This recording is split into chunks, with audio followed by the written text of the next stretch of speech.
సుదీర్ఘంగా కొనసాగిన కేబినెట్ భేటీ ముగిసింది. కీలక విషయాలపై డిస్కస్ చేసినట్లు తెలుస్తోంది. కాసేపట్లో కేబినెట్ వివరాలను మంత్రులు ప్రకటించనున్నారు. రాజీవ్ యువ వికాసం, వానాకాలం పంటలు, ఇందిరమ్మ ఇళ్లతో పాటు భూభారతిపై కేబినెట్లో ప్రధానంగా చర్చించినట్లు తెలుస్తోంది. అటు కాళేశ్వరంపై విజిలెన్స్ రిపోర్ట్, ఎన్డీఎస్ఏ నివేదికలపై చర్చించారు. ఉద్యోగుల సమస్యలపై కీలక నిర్ణయం తీసుకున్నట్లు తెలుస్తోంది. బడకచెర్ల ప్రాజెక్టు అంశంపై చర్చ జరిగినట్లు తెలుస్తోంది. విద్యుత్ కొనుగోలు అగ్రిమెంట్, భూదాను భూముల వ్యవహారంతో పాటు పలు పెండింగ్ ప్రాజెక్టుల గురించి కేబినెట్ భేటీలో చర్చించినట్లు తెలుస్తోంది. సుదీర్ఘంగా కొనసాగిన కేబినెట్ భేటీ ముగిసింది. కీలక విషయాలపై డిస్కస్ చేసినట్లు తెలుస్తోంది.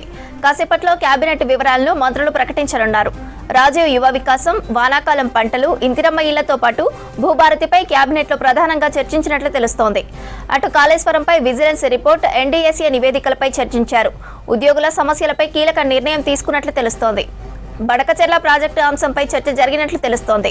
విద్యుత్ కొనుగోలు అగ్రిమెంట్, భూదాను భూముల వ్యవహారంతో పాటు పలు పెండింగ్ ప్రాజెక్టుల గురించి కేబినెట్ భేటీలో చర్చించినట్లు తెలుస్తోంది.